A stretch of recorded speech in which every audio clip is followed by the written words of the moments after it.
say the game is getting old. Monday morning and your coffee's cold. Life is not what you want it to be. You need another chance to be who you want to be, yeah. You say that things don't ever change. Hi everyone, and welcome to A New Direction. My name is Jay Izzo, and I say it every week, and I really mean it. I have another great show. Why? Because I got another great guest. Her name is Gretchen Anderson. She wrote this, I know, for those of you who are listening on podcast, because we're doing this live, because we do this live every week, this is the book right here. It's called The Critical Few, and she co-wrote this book. Unbelievable book. If you're into company culture, and by the way, you should be, because company culture, whether you want to acknowledge it or not, you have one. Okay? I promise you, whether you've deliberately tried to create a culture or not in your company, you have a culture. I promise you do. We're going to talk to her in just a few minutes. I'm telling you, this book is a dream. I don't care what you do in your business. I don't care where you're at in the chain of command. If you're a coach or consultant, I am telling you, this book is a handbook, okay? So you're going to want to listen to everything that Gretchen has to say, because Gretchen Anderson co-wrote this book. Amazing book. We're going to talk about that in a few minutes, but let's do what we do every week, right? Let's check in with you in the four areas of your life, right? The physical, the mental, the emotional, and spiritual, right? Because I believe we're four-part people. And so let's talk about your numbers. 1 being miserable, 10 being outstanding. Physically, where are you at right now? Are you a 3, a 4, or 5? How you feeling? You feeling good? Right? Maybe, you exercising, getting a little extra exercise. Have you given up on that resolution already? We're only in the first part of March, so don't give up on that yet. All right. And are you eating right? Are you doing all the things that you need to do? Are you putting the fork down? Maybe cutting down, right? Keeping your hands out of the bag of chips, right? I was talking to somebody the other day, and we were talking about how easy it is, right? You open up a bag of chips, let's say it's a bag of like Cheetos or something like that, and the next thing you know, you've got your colored yellow all the way up to your elbow, right? So, we have to be careful of those type of things. So, are you eating right, doing the right things, and what's your number, right? And the goal here is, right, whatever number you're at. I don't care if you're 4 or 7 or whatever the number is. The object is not to get you to a 10 immediately. I just want to get you to the next number. So what do you need to do? If you're thinking about it right now, whatever you're at physically, what do you need to do to get to that next number? Got it? Okay, good. All right, mentally, where are you at mentally? All right, what are you feeding your brain? Remember, there's 2 halves of our brain, right? We got that left side, logical side, right? The Mr. Spock side. And then we have that right side, creative side, that artistic side, right? What are you doing to feed and grow your brain? Are you reading books? I am so fortunate to be doing a show like this. I read about 40 some odd books a year. I get to read them cover to cover, and it grows my brain. What are you feeding that brain, right? What are you doing to grow that, to nourish it? And by the way, I don't care how old you are. You can always be growing your brain. Yes, your body's going to kind of give out on you, but you know what? Your brain can continually grow. And so what are you doing there to feed your brain? Got that number? Right? 3, 4, 7, 8, 9. Good for you. All right. So you got 2 numbers, physical number, mental number. All right. Scale of 1 to 10, emotionally. How are you doing? And what's beautiful about the emotional, right? We call it emotional quotient, or sometimes emotional intelligence.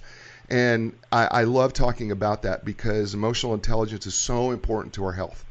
Okay. And so on a scale of 1 to 10, 1 being miserable, 10 being outstanding, how well are you able to control your own emotions? Do little things get to you? Are you able to sit back and take it all in? Do you react immediately, or can you kind of keep yourself together, right? A lot of this is about intention, right? So much of this is about intention. Somebody asked me the other day, something broke, and they said, well, how do you stay so calm? It's because I choose to, right? Emotionally, you have choices. You do not have to respond and react in a way just because certain circumstances happen to you. You do not have to react in that way. You have choices. And then the other part of the emotional intelligence quotient thing is, how well are you able to relate to other people's emotions? And can you respond appropriately to those, right? So on a scale of 1 to 10, how are you doing emotionally? All right, so we got 3 numbers. And then finally, the 4th number is your spiritual number, right? And you go, well, Jay, I'm not really a spiritual person. Well, I know that you say that, but we really are all kind of spiritual people, believe it or not. We believe in something. The fact of the matter is you get up every morning and you believe that you're going to have a job. You don't know for sure that you will. You kind of really do it by faith. I know you kind of don't think it's faith, but the truth of the matter is you could wake up in the morning and you don't have a job. So you just believe that it's going to be there. So we all kind of operate out of a faith-based way of living. Okay, on some level. And some of us, we get our energy from all sorts of different things, whether it's nature, and for some folks it is God. And if that is the case, how's that going for you? Okay? But where are you at spiritually? What is it about you giving you a sense of peace, right? A sense of joy. I didn't say happiness, joy. And how are you doing with all that on a scale of 1 to 10? You got that number? Good. So you have 4 numbers, right? So now I'm going to ask you at those 4 numbers, right? And you need to think of those as the 4 legs of a table. If that's uneven, it's really hard to eat off of a table, right? But at the same time, if all those numbers are really low, it's really, really difficult to eat off of a really low table when you're sitting in a normal chair. So the whole goal is to be well balanced and also to make sure that your table's at the right height. So what do you need to do today? What is the first thing that you could do? What is the behavior that you could do right now to change what you're doing? And speaking of change, and I am so grateful and feel such a pleasure to have Gretchen Anderson with us today. Gretchen Anderson co-wrote this book, The Critical Few, and I want to tell you, she is okay. Just let me lay some stuff on you. Gretchen Anderson is the director of the Katzenbach Center, PwC Center for Excellence and Innovation in Corporate Culture, Leadership, and Learning. She has more than 15 years of global cross-industry experience advising organizations and their leaders on the complex relationship between individual motivation and organizational performance. Gretchen began her career at the Katzenbach Partners, a boutique strategy firm founded by Wisdom of Teams author John Katzenbach, where she served client organizations on topics at the intersection of strategy and organization. Through the incubation of the Katzenbach Center at PwC, Gretchen has cultivated a wide global network of practitioners and clients with a shared passion for exploring new organizational culture and that can really catalyze real change. She's absolutely fabulous. I read something about her that she also likes to cultivate plants and does her own tweets. So I know that as well. She is brought to us today by our fine corporate sponsors, Inline Business Brokers and Advisors, and they partner with business owners when it's time to sell their business. So when it's time to sell your business, or perhaps somebody is, contact the professionals at Inline Business Brokers and Advisors. You can learn more at inline.com. That's ENLIGN.com. And so everybody, would you please welcome Gretchen Anderson to the show. Gretchen, welcome to A New Direction. Hi, Jay. Thank you so much for having me. You are so welcome. I am very excited because I am a culture freak. I love business culture as a consultant and a coach, and I love business culture because I think it influences so much more than we're really willing to acknowledge. And I think we ignore culture so much. Is that your experience too, that a lot of businesses ignore it? I do, or I think even more than ignore, I do think that businesses increasingly, leaders and people within organizations, I do think increasingly like to talk about culture, but I think a really practical understanding of what can be done and why it should matter and what actions they could take is still very, very gray to people. Yeah, I think so too. And I don't understand that disconnect, especially in the business world, about culture, because, if we go to a foreign country, right, they have their own, unique language and their own unwritten rules, norms, and expectations, right? And we go, I need to kind of obey those things, right? And I have to kind of follow those things. But then when we apply it back to a business, we kind of lose it. It's kind of like going, oh, well, that doesn't exist. I've created my own culture. Yeah.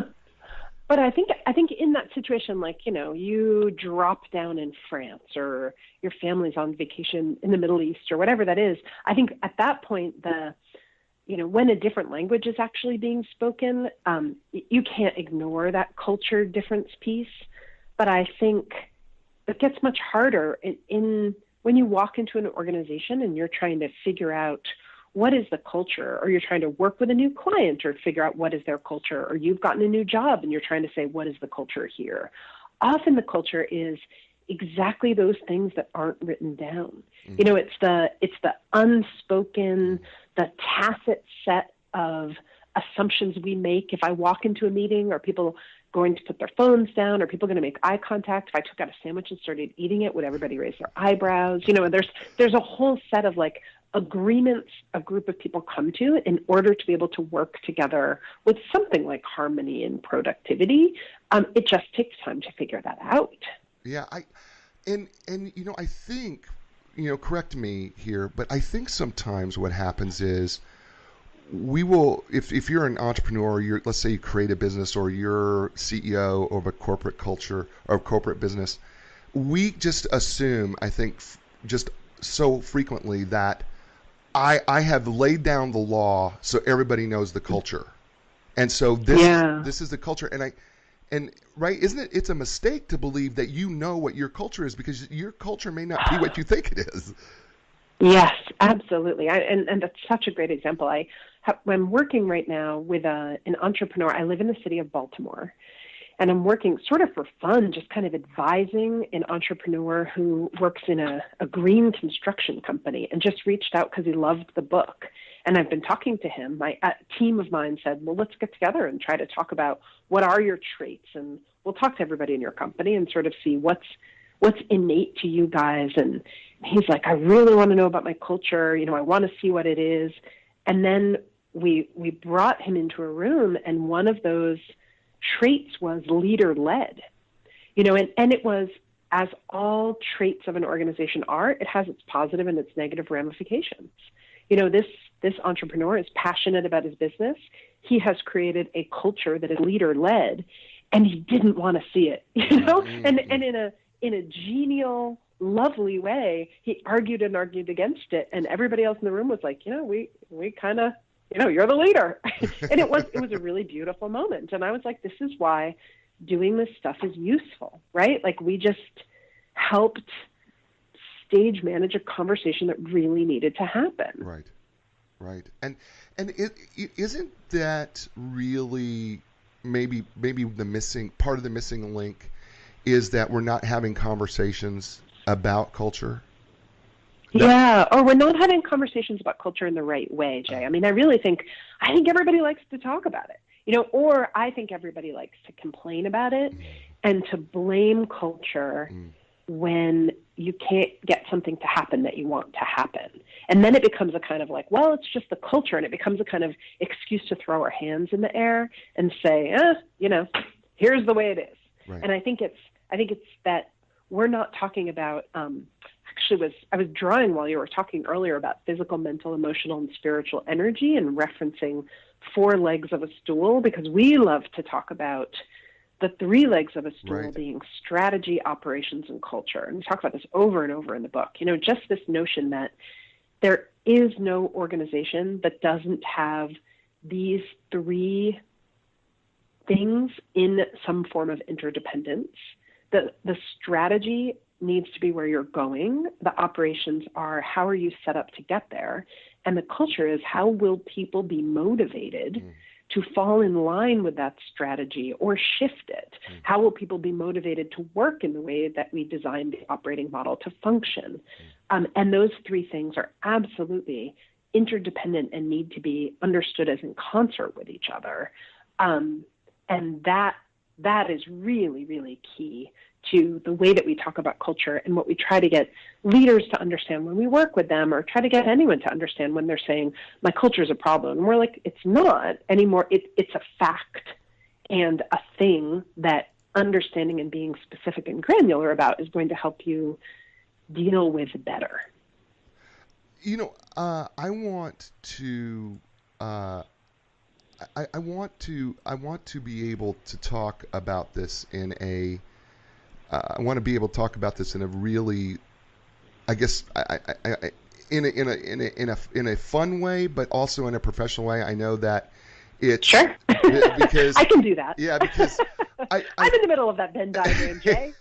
Yeah. So here is the thing about culture that I guess kind of attracted me, especially from the book standpoint, is You talk about culture really as we talk about, as a psychological professional, as I talk about any organism, meaning that so often we focus on change when trying to change something when we really haven't identified what it is first.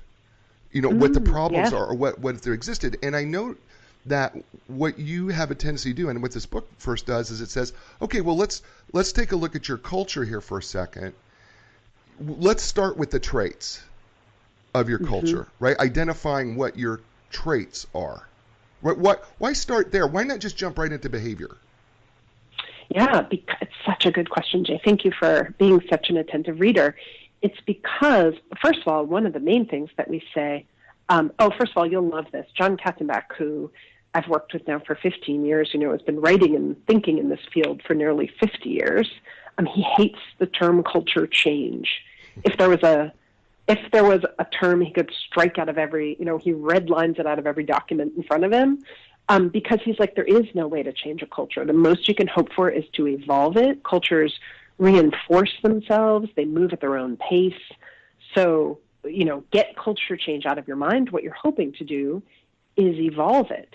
And then if you accept that, like if evolution, then the question would be, why? Like, what's your what for?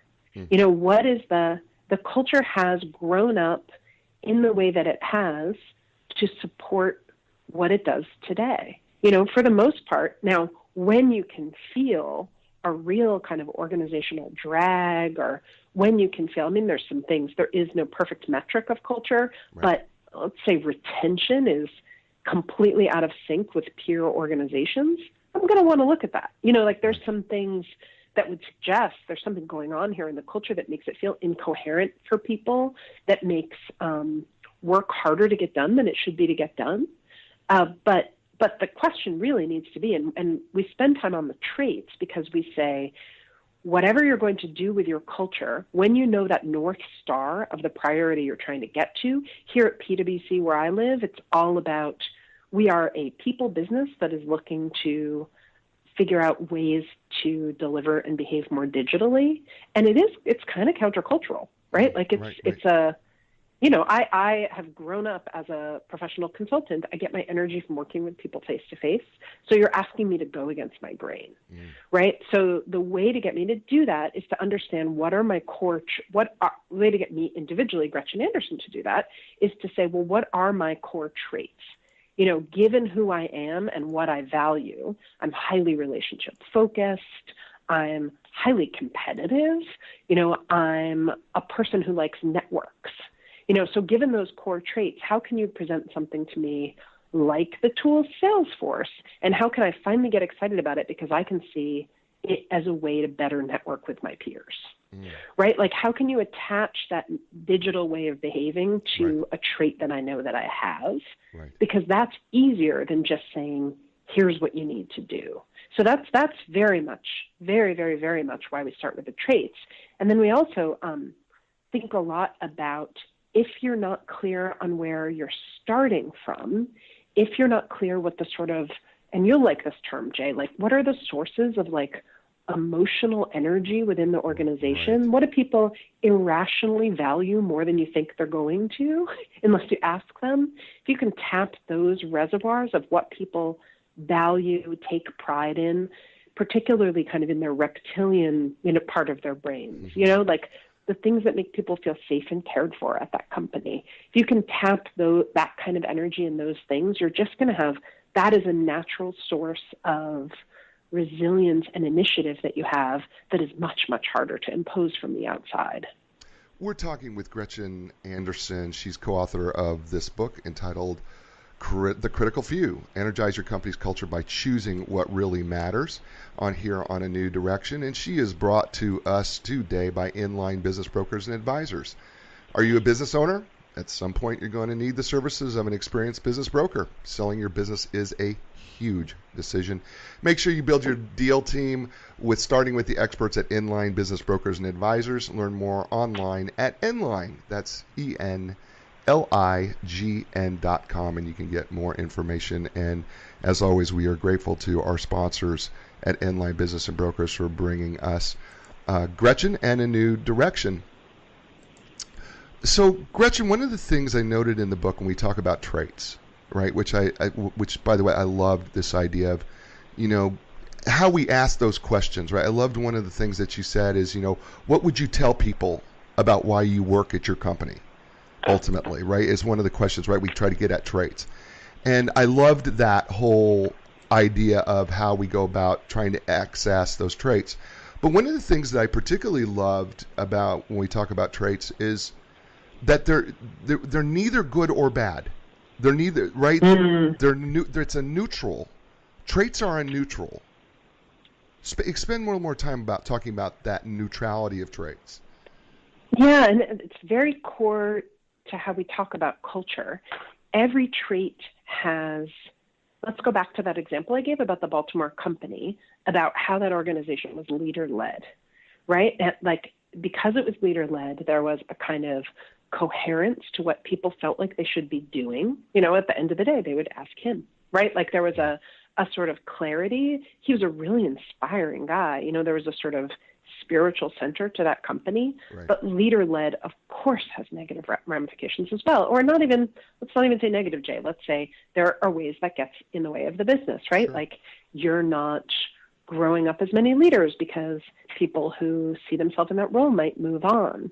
You're not encouraging the kind of decision-making that gets pushed down that sometimes can lead to innovation. So you have positive and negative ramifications, ways that that's supporting you and ways that that's probably going to be things to watch out for, things that can get in the way. And it's really important to be able to have that dialogue in an open way within an organization, because much like an MBTI test, much like if you and I were on a team, right, and we did our Myers-Briggs assessment, right, and we defined, you as an extrovert and me as an introvert. And I am. We could find. You are? Oh my gosh, I'm an ENTJ. I am an ENTJ. Yes. Yeah, that makes sense to me. I'm actually an extrovert too, but let's call me an introvert. Like, we have conversations when something comes up. We're like, oh, it gives us a non-evaluative way to talk about things that are happening, ground our conversation in a way that isn't like you're right and I'm wrong. Right. It gives us a way to say, these are our core traits, which are neither good nor bad. That's what we propose about traits, right? Only we're not proposing them in sort of these 4 precise dimensions. We're kind of saying your core traits are thumbprints. They're like a fingerprint of what your organization is, and they've sort of built up over time and supported the way that you do business for a reason. And understanding what those traits are and getting people to kind of agree on them and starting from them is really core to having a conversation about culture that is grounded in who are we and what can we do better, rather than grounded in that hand-wavy, the culture's getting in the way moment that I talked about in the beginning. It's the very beginning of, yeah, okay, here's what we are, here's what we do well, let's try to do a little more of that. Right. We're talking with Gretchen Anderson, co-author of the book, The Critical Few, outstanding book. By the way, for those of you who are listening on podcast, you don't know everything that's going on. We do this show also Facebook Live, and we've been having some issues Facebook Live, so it's been in and out. So I want to apologize to all these people who have been trying to watch this Facebook Live and it keeps shutting off. I just want to let you know, I don't know what that is. It's a Facebook issue. It's not our issue because we are doing just fine online. So can't explain it, so I just want to apologize to you. But the book is entitled The Critical Few, and we're talking about this order. I guess I want to call it an order of procedure of how you work and operate. And what I loved about this book as a consultant and a coach to businesses myself, to me, you gave me a handbook. So, I love this because this is just a handbook for me of how to approach clients. And because for me, my first jump would be to jump right into behavioral change, right? What are the behaviors? Mm-hmm. What do we want to change, right? That's my natural, as a psychological professional, that is my bent immediately, mm-hmm. is to look at, okay, what are the reinforcers that we can use to encourage a change in behavior, and what do we have available to us? But we're started with traits. We've identified those traits. Then, part of your whole idea of a critical few is that you could potentially come up with, hundreds. I mean, if you're a big enough company, but you have to be able to get these down to a critical few traits, right? Yes. Yes, and let me make the metaphor. And I'm so glad we started with your physical, mental, emotional, spiritual exercise, because I see how you think, and I know that what I'm about to say will resonate for you. Like, it is exactly like all of us living as adults in physical bodies in the 21st century have at some point had the experience of like trying to get healthier, right? Like, that's almost a universal. Right. And there are 1 million things. I could read all of the data. I could go for a comprehensive study of how Gretchen Anderson, living in this 47-year-old body in this year, what are all the millions of things that I could do? Should I be sleeping more? Should I be doing this? Should I be doing that? And we also all know that you cannot change everything. Right. And what you need to pick, I've started to travel with my yoga mat. I need to pick some self-reinforcing couple of behaviors that I know I can repeat. I know they're easy to measure. Right. They're easy to be visibly say to myself. It's not like a mindset shift. It's actually a way of behaving that I can say to myself, I did or I didn't do this. Right? So that's kind of we understand that truism from like the world of living in a body and being healthy.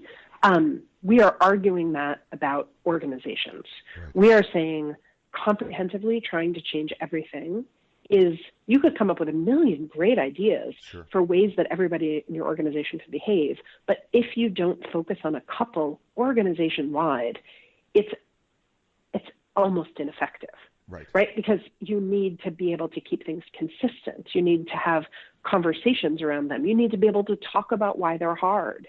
Right. You need to be able to anchor them in what people think, feel, and believe.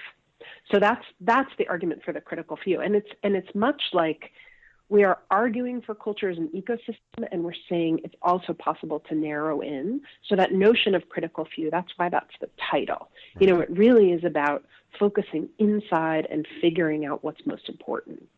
Yeah, I agreed with the whole premise, because one of the things that I agreed with you on when it came to the critical few in regard to narrowing down is, first of all, it would be terribly difficult. You can't do everything.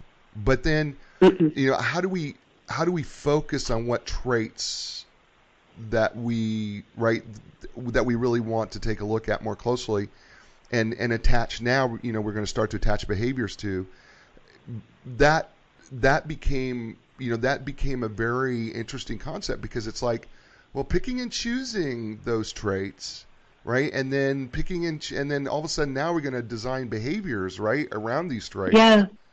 Mm-hmm. The critical nature of it is what can be, I think, daunting for some people or some companies. Yeah.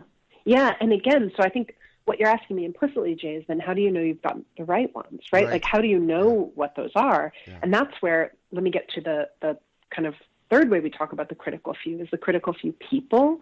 We call them authentic informal leaders in the book, but a lot of organizations use different language for this, right? Like, what matters is there are people within every organization, no matter how large or small, who have some combination of you use the term EQ, the Daniel Goleman term, some combination of EQ, general respect of others, and kind of knowledge of the way stuff gets done. Right. And those people exist in the organization and are a source of energy, ideas, and motivation. And they usually, in the best programs that we work on, in the best engagements, underneath the most innovative leaders, we see those people being tapped to make sure the traits are right, to come up with those behaviors and really workshop them and talk about what they would look like, and also to come up with the real ideas, which is the kind of pedal to the metal moment of, if we're all doing more of these behaviors, what will this look like in our daily business? And, how could we attach these to things that we know that we're going to measure? How can we make them real and specific? So it's the real enabler of making sure you get them right is making sure that you ask the right people and finding those right people and breaking open what we like to call like natural leadership team myopia is the real trick. Yeah, I loved this AIL, right? The ALs, I don't know if you call them ALs. I did because that's how I read it. But you run with that, Jay. Okay, we're gonna run with that. The authentic, informal leaders. I loved that because I saw them as I was interpreting it, listening. I was thinking they're also these influencers that are not put necessarily in leadership roles. They don't have the formal title, but they influence the company because of who they are, what they do, their knowledge. They don't necessarily, I think you said this, I think in the book, was they don't necessarily have this aspiration to be in leadership, but they clearly do lead from their position. And they have the ins and outs and have the ear, the mouthpieces and the ears of the people around them. They really know what's going on in the business. Right? If the formal leadership will listen to them, they actually are critical. No, well, actually, pun intended. They actually are critical to knowing what's going on in your culture and your business. True? Yeah, absolutely. Yeah, 100%. I'm so charmed how deeply you read this book, Jay. I loved You're it. a good reader. Yeah. Well, I loved it because.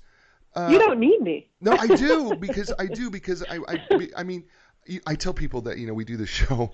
The reason I do the show is I read the book so you don't have to, and so there's a lot of people because I want to give people. No, but Jay, everybody has to read the book. It does. Well, this is the thing. Kidding. Yeah. This is the thing.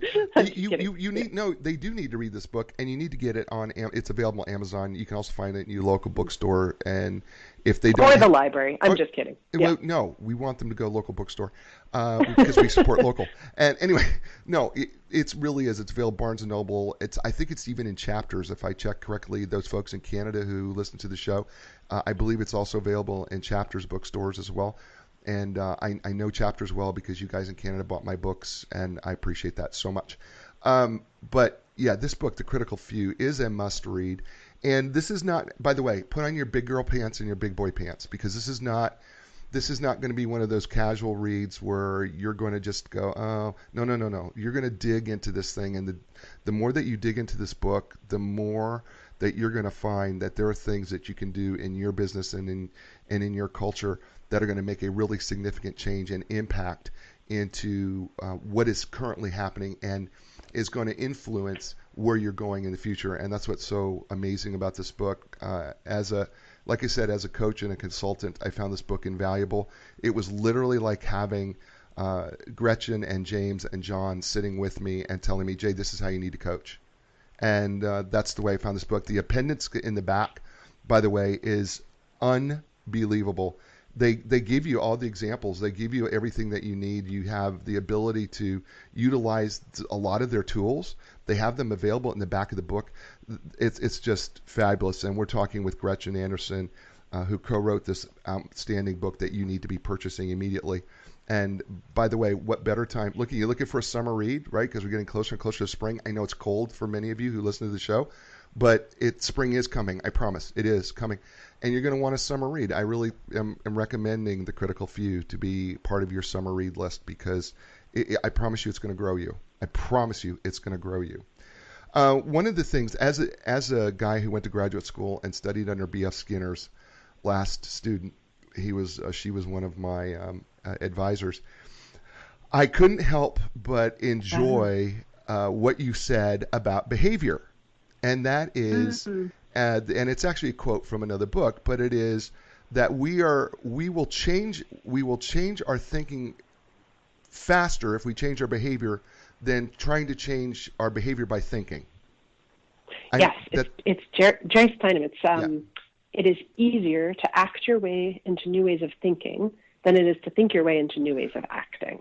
I love that. I wish people would grasp that concept. Because because we spend so much time trying to go change your thinking, it'll change your behavior. And I'm like, oh no. Yeah. Change your behavior, it'll change your thinking. This is why I tell people all the time, you know what? Fake it till you make it works. Yeah. Well, and they really are highly interdependent, though. Like a little bit of the tension, the culture, the mindsets versus behaviors debate in culture is a little bit like behavior modification versus psychotherapy, right? Like it's like do we start from trying to figure out history and what is our issue inside, or do we start on behaviors and kind of focus? And I think the data around that is telling us it's 100% both, right? Like, no, that battle will never be over, because it's the tension between them that the really best psychological work with individuals happens, right? We are definitely arguing that same thing in this book about culture. And I think we really come down strong on that behaviors piece, because it's exactly like the left and right side of the brain actually being incredibly interdependent. Absolutely. Right? And incapable of functioning one without the other. Like by really, really stressing the behaviors piece, we're just trying to make people's approaches more ambidextrous. Because at the end of the day, culture really is all of these other sort of mental and emotional things, but it's just, I can say to you, Jay, start or stop behaving in a particular way, but I can't tell you what to think or what to feel. So you're just trying to ground things in the realm of what we can talk about and what's actionable. Yeah. Listen, Gretchen, I am I wish people would spend more time just focused on behavior, because, it lends itself to another piece that we're going to talk about in this book.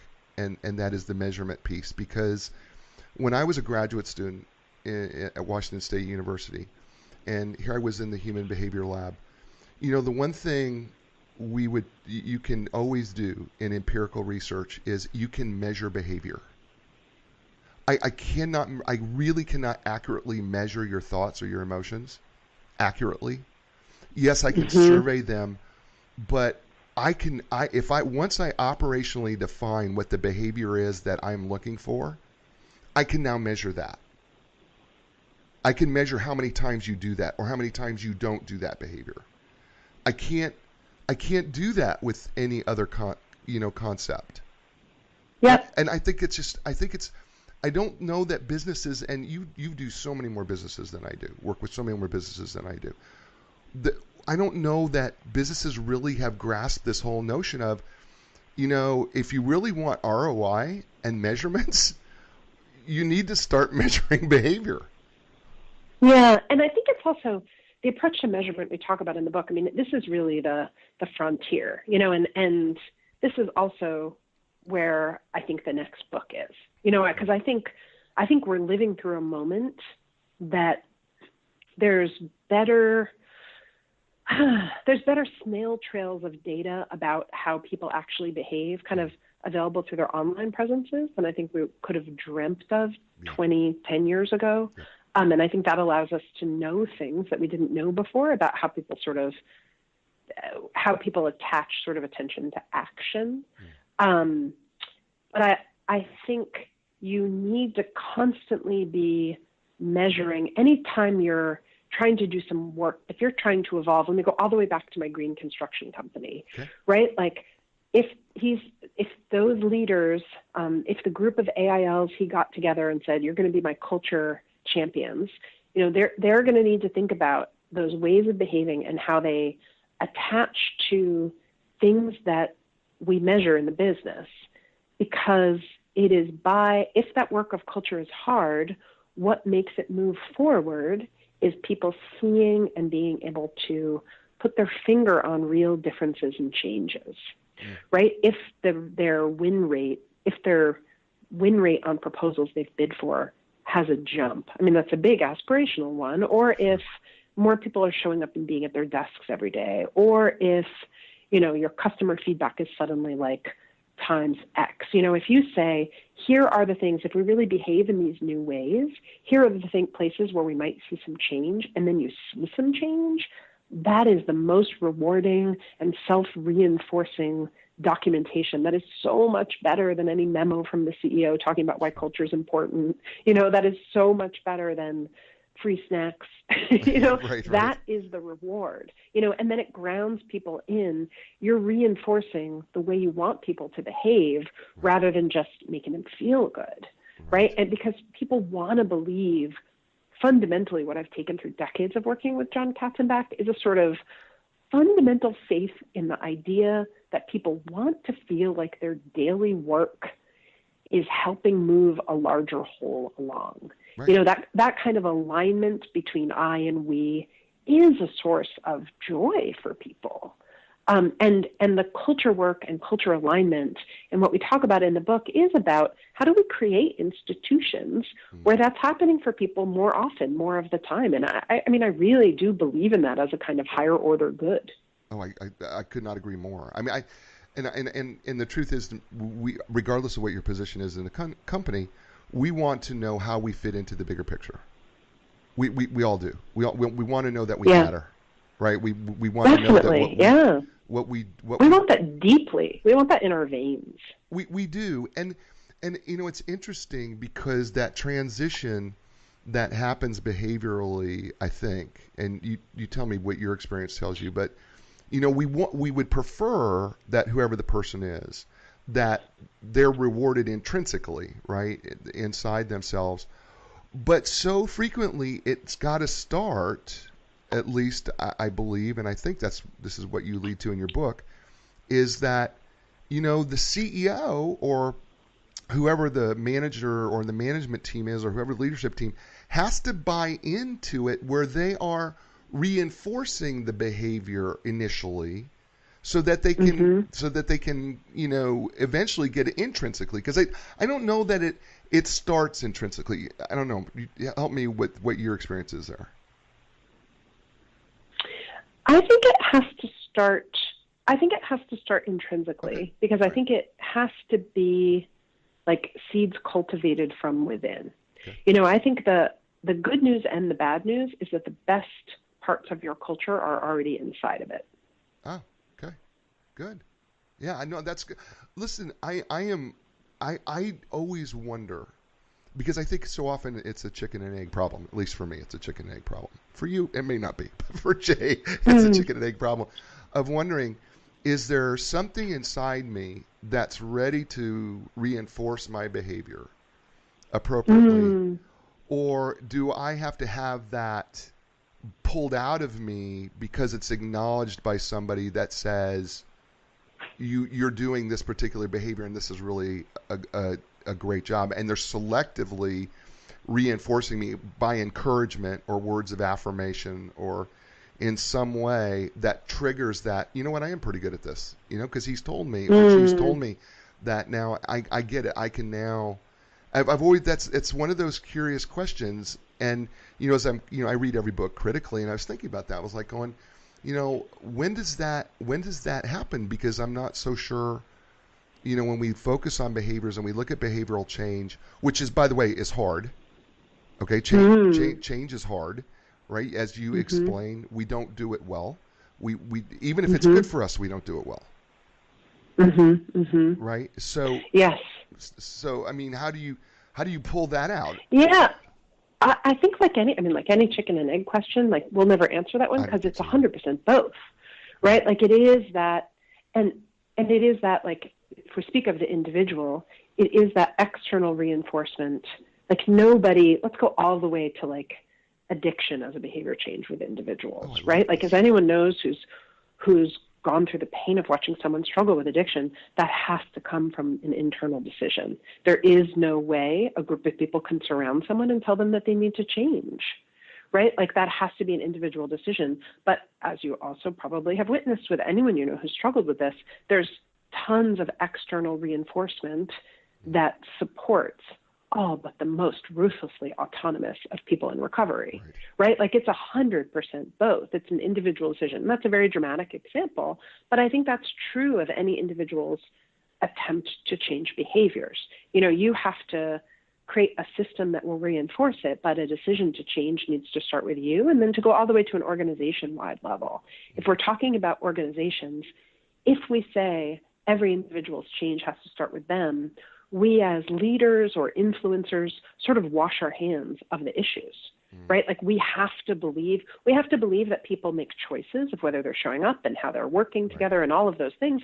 And we have to accept that some people will leave, Jay, right? Like we have to be pragmatic and realistic, but we have to say, if we want our culture to evolve, to better align, to support this strategic objective, we have to say, let's reward, reinforce, surround, acknowledge the behaviors that matter, because that is the way we're going to get this ecosystem to start to develop more form and shape and purpose. Love it. We're talking with Gretchen Anderson, co-author of this great book. It's called The Critical Few, Energize Your Company's Culture by Choosing What Really Matters. Available at bookstores everywhere. You need to purchase this. Matter of fact, why don't you purchase two? Give one away. That's kind of my thing. I always say, why don't you purchase? I like that, Jay. Why don't you purchase more than one? It's a behavior, right? You know what? Behave well. You know, measurable. Right? Why don't you? Here's what you need to do. You just need to find me, and you know that I'm all over social media and the internet. You just need to find me and just say, hey, Jay, I purchased 4 books, and I'm giving them away to friends. Good, let me know, and I'll pass those along to Gretchen. She'd be happy to know that, and that would be a great behavioral thing for you to do. It's Critical Few. Fantastic book. Really is something that is going to, I promise you, will change you. Will change the way, if you are in management, if you are C-suite anywhere, if you're in leadership, and I don't care if it's profit, nonprofit, this book is really a game changer. I wrote that to PJ Lorenz. I said, this is a game changer book, because it really is a book that it is going to change the way you think about where you work, how you work, what are the things that the people around you are doing. And we're so privileged to have Gretchen with us, Gretchen Anderson, of course, who co-wrote it. And she is brought to us today by who else but Inline Business Brokers and Advisors. You know, Inline Business Brokers and Advisors have literally helped thousands of clients in the sale and purchase of businesses. When it's time to sell your business, contact the professionals at Inline Business Brokers and Advisors, and you can learn more online at enline.com. That's ENLIGN.com. So, Gretchen, one of the premises that in this book that I think comes out, and I really want people to hear this from you, because I can say to somebody like John Hanson, I could say to him, John, it's going to take any sort of implementation that's going to have some sort of an evolutionary effect, meaning that a change over time is going to take time. There is no such thing, right? Or is there overnight success? Is there, when it comes to these type of changes that we're talking about? No, I don't believe in overnight success when it comes to culture. I think that there are quick wins, and I think those quick wins are important because, as we were talking about earlier, related to measurement, they become reinforcing. Essentially, what a quick win does is it becomes a proof of concept for people that an organization actually can change. You know, we all have sort of a natural skepticism that changing how people behave is possible. You know, right. Like we naturally, it's easy in our cynical minds to just think that's the way things are and to be sort of fatalistic about it. So I think any kind of a shift in energy, a shift in equilibrium is really important. I was working with a leadership team recently, and I spent a long time talking about how things could be different given these circumstances and those. How could they become more externally focused organization-wide? You know, lots of conversations.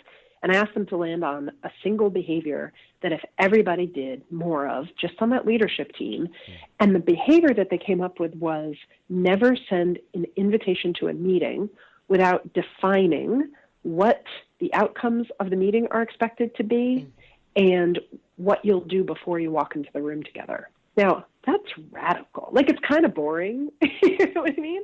But it's not. Like, it's so radical. Think about if every meeting you had on your calendar, someone did work before they walked in and we had decided beforehand what the outcomes would be, you'd have less meetings, and you'd have meetings that were to the point and really effective, and you would have more time for those external customers, right? And that, and even the energy of realizing that there was one behavior that if everybody tried to do it, acknowledging that it would be hard and that they would need to make that change, that was a kind of like, I felt like I was walking out of the room with them with a kind of quick win that they'd even landed there. Right. At the same time, A, is that going to change everything? No. B, did all of them even do it? No, because of course it was hard. Sure. Right? Like they had a lot of things that reinforced the previous way of behaving, including the expectations of everybody else who wasn't in that room. So it takes time to make simple things change, and yet simple things changing are the ways that we get to much bigger changes. See, and I love simplicity because I think simplicity is elegant. I think it's I just find simplicity to be elegant. I also find it to be very difficult sometimes to convince sometimes certain leaders of that simplicity is your best friend, because sometimes they want a clever acronym, right? Mm-hmm. that doesn't necessarily fit. And I, by the way, I love that whole meeting thing. I would go if I knew that I know what the outcomes were going to be at the end of a meeting. Just that alone, if you told me that these are going to be the outcomes that we expect at the end of the meeting, I would show up to that meeting. Right. I mean, right. I mean, just even if you gave me that, because you'd also feel a sense of energy. Like when I look at a day of meetings on my calendar, I feel very, tired thinking about them. But if I knew that each one would be this like energizing moment where decisions got made, I'd be like, yeah, that's my day. Well, and isn't it? Why don't we? Gosh, it's such a simple thing. I'm thinking about what you just said here about meetings. I'm like going, who goes to a movie, right, where they don't look at what the synopsis is and what is the movie about, right? Of what the movie is. You pick your movies based on it, right? Yeah. Why would you not make sure that your meeting was like a movie? Here's the synopsis, and this is what you can expect. It's going to be an action. Okay, this is going to be an action flick. This is an action meeting, folks. Get ready. Yeah. And I think, but again, all the way back to the point of the book, like that particular behavior would work if, also the reasons you wouldn't do it all the time is A, it's harder. Right. B, sometimes the point of a meeting is just everybody share ideas of what they're working on, and that's valid. Right? Like the caloric energy to make every meeting that decisive and powerful might not be worth the effort. It's like, so again, it gets all the way back to, I would say to you, Jay, before you get super excited about running with that idea, what's the problem we're trying to solve for? Right. What's the priority here? Like, it's going to be hard to change. If you're going to really focus on changing that particular behavior, the other ones are going to fall away. Is this your yoga mat in your suitcase? Right. Right. No. Okay. Wow. You did a callback on me, Gretchen. When I did stand-up comedy, and I failed miserably, by the way, we use callbacks, right? Something we said earlier, and then we call it back later. And you did a callback on me. That was beautiful. Thanks. I still think I understand what you're saying, but even let's say it's an idea meeting. If you told me, you know what, this is an idea meeting. Here's what you can expect. We're going to have great ideas at the end of the meeting, I would go, I'm in for that. If that's all we're doing is ideas, at least I can be ready to contribute with something that's going to be changing, right? I mean, to me, I would love to see that, in a meet. I know it sounds so simple, but it's just at the same time, I'm like thinking, wow. Yeah. I would love to have that. Movie trailer, right? Give me the meeting trailer. Well, also, but that's you in the business you're in, right? Like you're in the ideas business. Right. You're creating something every day and you're doing something hugely creative. Right. Most of us aren't, right? Most of us have there's a functional reason where I need to be in 75% boring meetings. You know what I mean? I've got, and I think that's okay. Right. I think being really pragmatic and realistic about things like that is part of what this book is about and what I think I'm preaching for. Right. Yeah, I know. And by the way, you're preaching, and I love it. And listen, I'm part of your congregation. Trust me, I am part of your congregation. Do you know that we've been on almost an hour? Oh no, I never would have guessed that. What fun it's been! It's been a blast. This has been a blast. I got to tell you, I really enjoyed this. I tell people when they do this show, I tell the authors, because I interview the best-selling authors all over the world, and it's such yeah, that's me. You nailed me there, Jay. I know I did. 'Cause, but you're fabulous. You're really you're fabulous, and I love the fact that we've chatted about this book, and I love your book. Again, it's called The Critical Few, and it's Energize Your Company's Culture by Choosing What Really Matters. You need to pick this up. You need to read it. If people were looking at my book, I'm pretty sure there's more yellow highlights than there are actually white, because I literally almost highlighted the entire book. Matter of fact, I went through a brand new highlighter pen. That's how much highlighting I did on this book.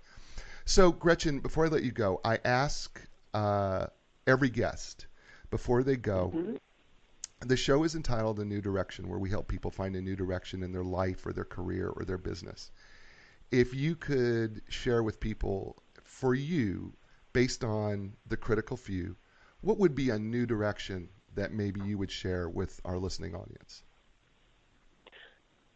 A new direction for myself, or a new direction that everybody should take based on this? Yeah, for everybody. Yeah, that everybody should take.